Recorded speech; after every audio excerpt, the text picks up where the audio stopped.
Hi students, welcome to Easy Elimu Learning Simplified. My name is Mbide, and in today's session we are going to have a look at a form of creative writing, that is the biographies and autobiographies. We are going to define what they are, give their characteristics, a few tips on how to write a good biography or a good autobiography, and also differentiate what is the difference between a biography and an autobiography, or are they the same thing? Are they written by the same person? That will be our focus in this session. So we are going to start with autobiographies. And an autobiography is a story of a person's life that is written by that person. So if you go and write a book about your life, we call that an autobiography. In an autobiography, the writer gives a personal account of events, people, and issues that have shaped his or her life. Autobiographies are based on facts as they appear, so they fall under non-fiction.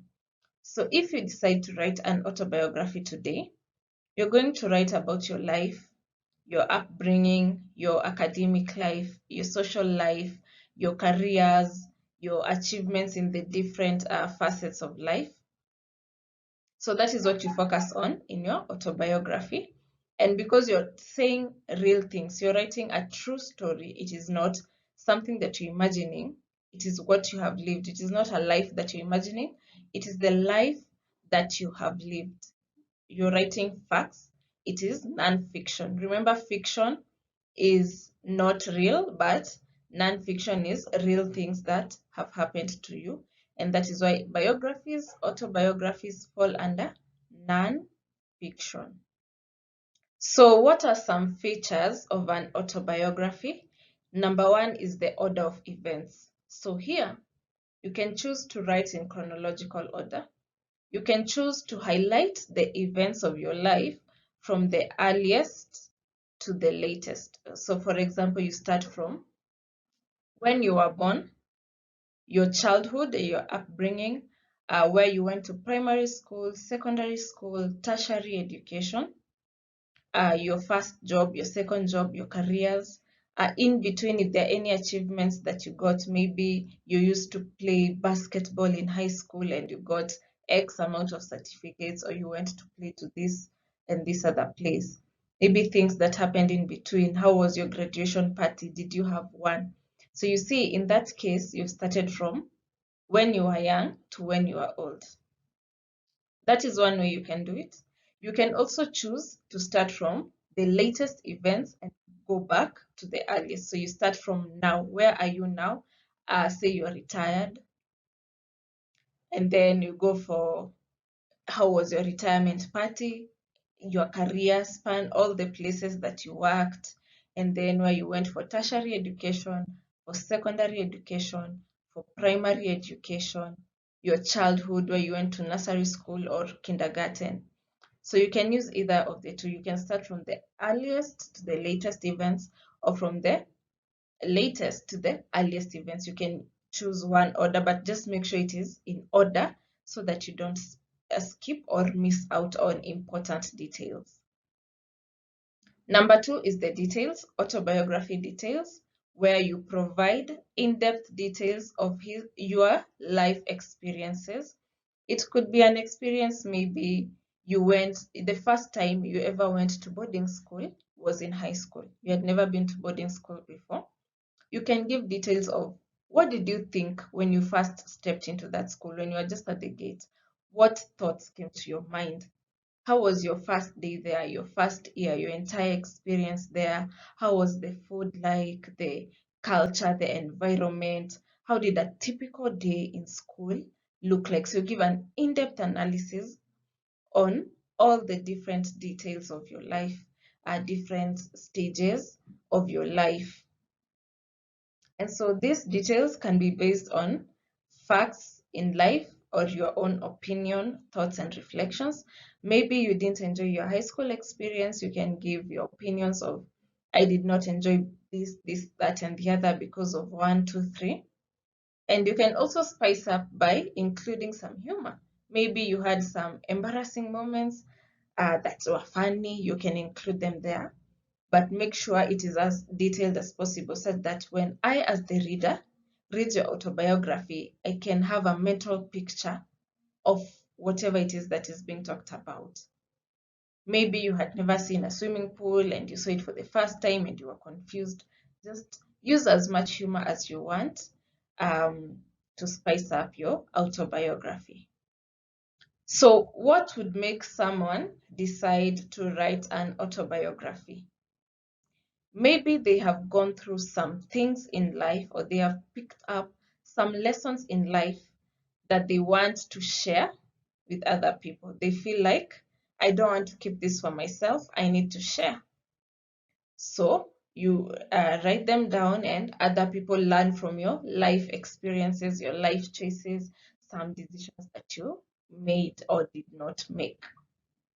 And you can use it to inspire people. You can use your biography, your autobiography to inspire people, to correct maybe a misconception that people have about you, to explain some injustice maybe that happened to you, or to put records straight. Maybe people have a certain perception of you that you want to put records straight and correct.